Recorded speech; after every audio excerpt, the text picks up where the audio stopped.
ఏంటి? నా కొడుకు మళ్ళీ వచ్చాడా? ఆగు, వాడి పని చెప్తా.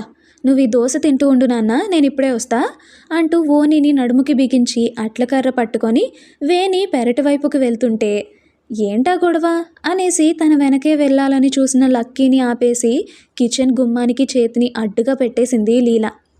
అది అంత సడన్గా అడ్డు రాగానే ఏమైందో అర్థం కాక దాన్ని పైనుంచి కింది దాకా చూస్తుంటే వయ్యారంగా వంగిన నడుము కనీ కనిపించక అల్లరి చేసేస్తుంది. దానిపై దృష్టి పడగానే చటుక్కున గిల్లేసి, ఏంటి మ్యాటర్, ఏంటి ఫోజు అని అన్నాడు లక్కీ. అబ్బా దొంగనాయాల, అలా గిల్లవేంటివే అని అంది లీల.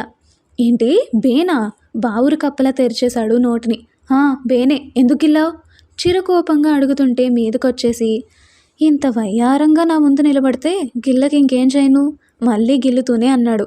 అబ్బబ్బా, అది చెయ్యా రాడ్డా అని లీల అంటే, ఏ చూస్తావా అంటూ కన్ను కొడుతుంటే